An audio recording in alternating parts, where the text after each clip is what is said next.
Middle east एक बार फिर से जंग के मुहाने पर खड़ा है। यूनाइटेड स्टेट और इजराइल ने मिलकर ईरान पर डायरेक्टली मिलिट्री एक्शन शुरू कर दिया है। मिसाइल्स, ड्रोन और एयर स्ट्राइक के साथ एक नया कॉन्फ्लिक्ट शुरू हो चुका है।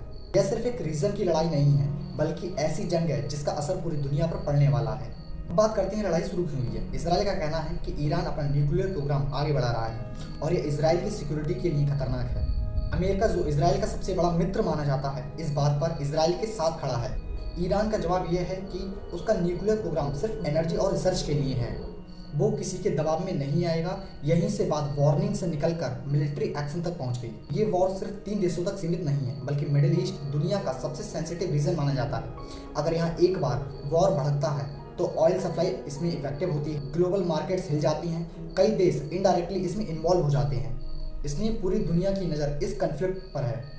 मिडिल ईस्ट में 80 लाख से ज़्यादा इंडियन सिटीजन्स काम कर रहे हैं, खासकर सऊदी अरबिया, कतर, कुवैत, यूमान जैसे देशों में। ये Indians construction sites, oil field, hospitals, transport, security और सर्विस सेक्टर्स में काम कर रहे हैं। अब बात करते हैं बाहर रहने वाले इंडियंस पर इसका क्या असर पड़ सकता है। अगर वॉर स्टार्ट होगा तो जॉब पर रिस्क आ सकता है, कंपनीज काम बंद या शुरू कर सकती हैं, फ्लाइट कैंसिल हो सकती है जो कि अभी हो भी रही हैं, और आपातकालीन की ज़रूरत पड़ सकती है।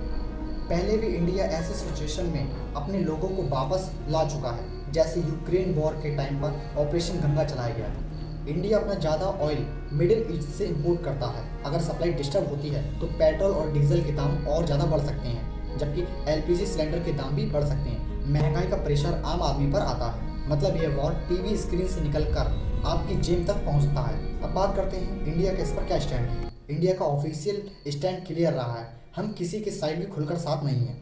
हम सिर्फ शांति और वार्ता को सपोर्ट करते हैं।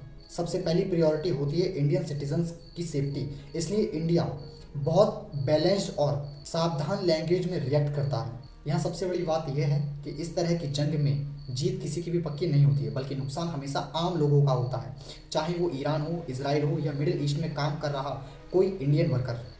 जंग शुरू करना आसान होता है, लेकिन उसका बोझ पूरी दुनिया उठाती है, और जब ग्लोबल पावर्स लड़ती हैं तो सबसे ज़्यादा नुकसान आम जनता का होता है। आप क्या सोचते हैं इस बारे में? कमेंट में जरूर बताना, और मिलते हैं किसी नए वीडियो में किसी नए टॉपिक के साथ। तब तक के लिए जय हिंद, जय भारत।